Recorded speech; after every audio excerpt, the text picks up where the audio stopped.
There's nothing more frustrating than stepping onto a powerlifting platform, pulling a massive 500-pound deadlift, but struggling to lock out a 230-pound bench press in the exact same meet. That was my reality. My lower body and my back strength were solid, but my bench press was a poverty lift. But fast forward to this training cycle, as I build my deadlift back up to that 500-pound mark, that old 230-pound maximum effort meet lift is now just my baseline for working set volume. If you have a massive gap between your pulls and your presses, you don't have bad genetics. You have a broken system. Today I'm giving you the exact 4-step blueprint that I use to turn my maximum single into a repeatable training volume. Let's start with the least sexy but most critical answer. You need to fix your form. When there is a massive disparity between your lifts, it's almost never a raw muscle deficit holding you back first. It's technical breakdown. On a deadlift, you can sometimes brute force a heavy weight with raw aggression. On the bench press, mechanical errors will kill your progress and stall you out long before your actual physical strength limits do. If you aren't treating the bench press like a rigid, full-body movement, meaning an active upper back arch, shoulder blades pinned down and back into the bench, and relentless leg drive, then you are leaking force. You have to treat the setup like a precise command sequence. If one part of the checklist is broken, the whole lift fails. The second step is a hard truth for a general fitness crowd, but you need to gain weight. In the lifting world, mass moves mass.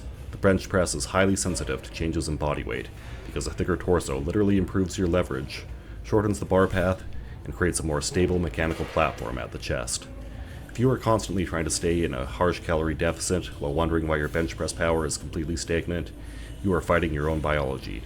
To build a powerful press, you have to feed the system. Step 3 is changing how you structure your training blocks. Do not shy away from dedicated hypertrophy phases. A bigger muscle has a much higher potential to become a stronger muscle, and the upper body responds incredibly well to increased training volume and building raw mass. Instead of constantly testing your 1-rep max or staying in low rep zones year-round, you need to dedicate blocks to accumulating volume. For example, spending solid weeks focusing on structured sets of 8 reps builds the specific muscular density in your chest, shoulders, and triceps that you need to support future heavy loads. More high-quality volume equals a wider foundation of strength. Finally, you need to change how you progress from week to week. If you are running a linear novice or intermediate program, you will stall out incredibly fast if you keep trying to make standard 5-pound jumps on the bar every single week. Your lower body has massive muscle groups that can handle rapid loading, but the smaller musculature of the upper body cannot adapt that quickly. This is where microloading becomes your secret weapon. By using fractional plates to make 1, 2, or 2.5-pound jumps, you allow your nervous system and muscle tissue to systematically adapt without hitting a brick wall. It keeps the linear progress alive much longer, turning small, consistent increments into massive long-term strength gains. If you are tired of feeling alienated by toxic gym culture, confused by contradictory templates, and stuck on the machines, it's time to take control of the barbell.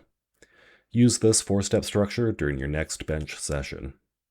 I'm documenting my entire journey to a 315-pound bench press right here on this channel.